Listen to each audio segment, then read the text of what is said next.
We are thankful to the Chinese for rescuing the Filipinos on board the vessel in the West Philippine Sea. But then there has been an escalation of harsh words between the Chinese embassy or emanating from the Chinese embassy to our lawmakers and our officials. Kasama na dito si Tariela na in the midst of it all na naging subject pa ng complaint, ng diplomatic complaint ng China. Yes.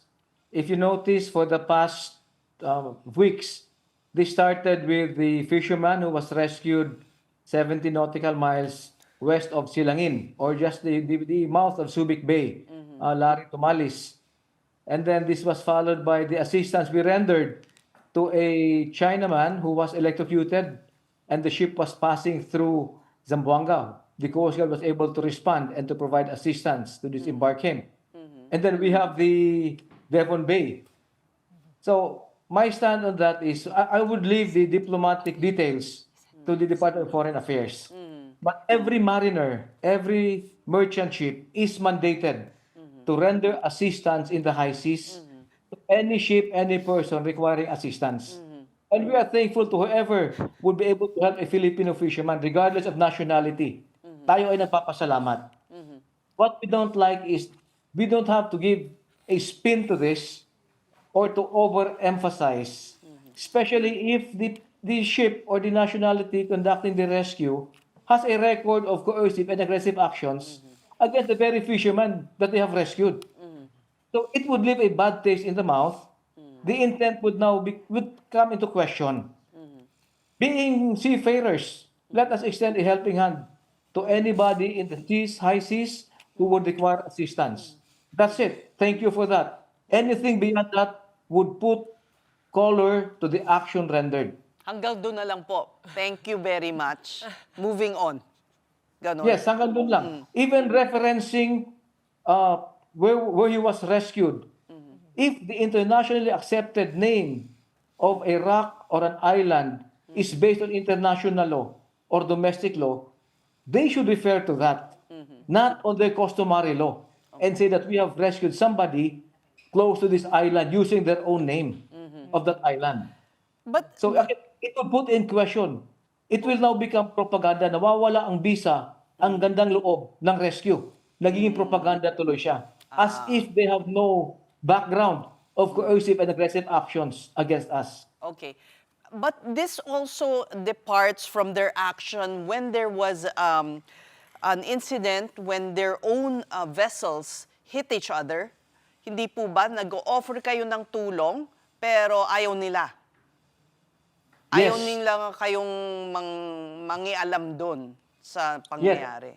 Our Coast Guard ships extended assistance. They offered Yes. to help in the search of their personnel. Not only one. I think 2 or 3 other ships in the vicinity broadcasted on Channel 16 extending assistance. So it's normal practice for seafarers, for mariners. And we don't do that we do that without any fanfare. Regardless of nationality, pag kailangan ng tulong, tutulungan natin yan. And we expect the same to be rendered to our fisher folks or our merchant mariners. So SOP lang yan. It's not out of the ordinary. It's not out of the ordinary. It is expected actually of Coast Guardsmen. Alright. Yun ang trabaho ng Coast Guard, safety of life at sea. Okay, but that incident aside, Admiral, and the word war between Manila and Beijing also on social media, kamusta po yung lagay ng situation on the ground, quote-unquote, on the sea, sa may West Philippine Sea, South China Sea? Can we say it's been status quo or has it gotten more tense, more heated? Hindi naman. Yung ating monitoring, ladies, tuloy-tuloy naman. Yung ating maritime domain awareness. Our ships are conducting their patrols under Western Command and Northern Luzon Command. Yung ating aircraft under both unified commands continue. We have an added mission with the discovery of a new Malampaya East 1 stacks of oil or gas. So that will be under Joint Task Force Malampaya. The AFP is busy looking after our maritime domain. How much deployment or how many forces will you be deploying in that task group to watch for that East Malampaya gas field? Alam nyo, ladies, when we speak of monitoring, back in the days of old, numbers ang pinag-uusapan. Today, it is capability. We may have fewer ships, but with the newer sensors, stronger reach of their sensors, we are now talking of the capability to monitor and to respond. And I would like to say the Philippine Navy has sufficient sensors which are sea-based, ground-based, air-based, and even space-based to monitor our critical areas, especially yung Malampaya. And we also have the response capability by sea and by air. What happens, Admiral, if some foreigner dares encroach into that area, no, dun sa may East Malampaya? Do you guys By have... foreigner, what nationality did you mean? Most likely, it could be either Vietnamese or Chinese. Usually, yan lang naman yung nandyan, di ba? Yes, in fact, in the past, this Joint Task Force Malampaya has been there for a good number of years. I think 25 or 30 years already.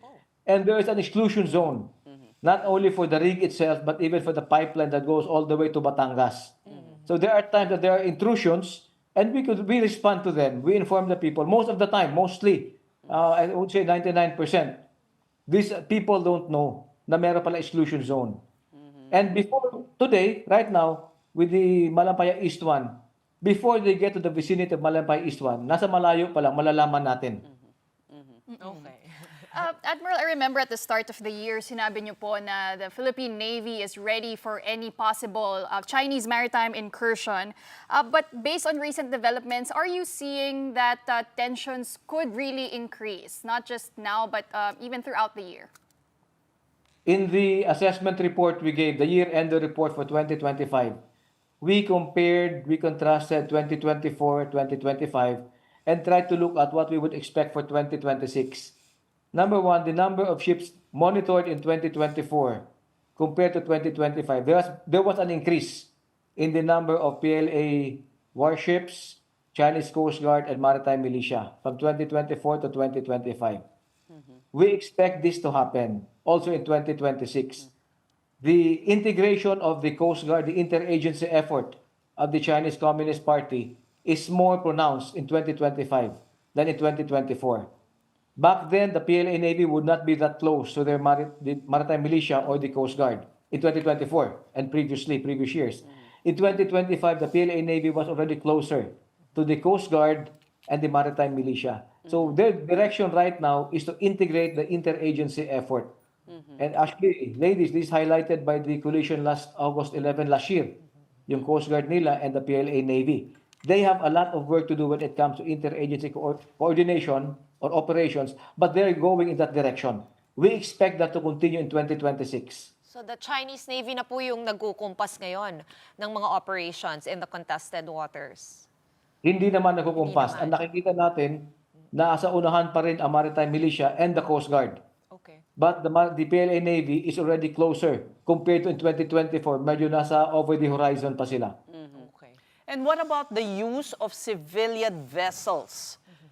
Do you see that also, this, civilian vessels, but actually being used by the Chinese military as also in their presence in the West Philippine Sea?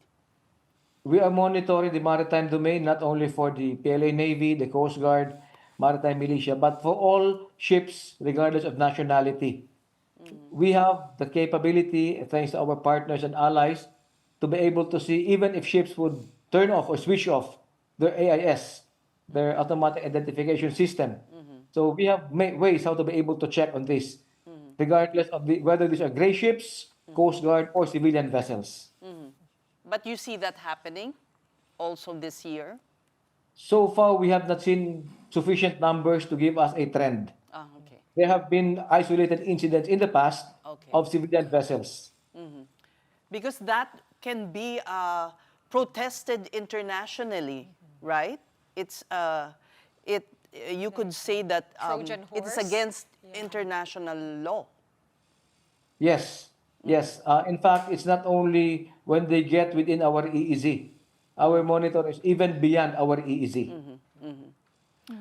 All right. Well, we thank you so much for your time. That was AFP spokesperson for the West Philippine Sea, Rear Admiral Roy Vincent Trinidad.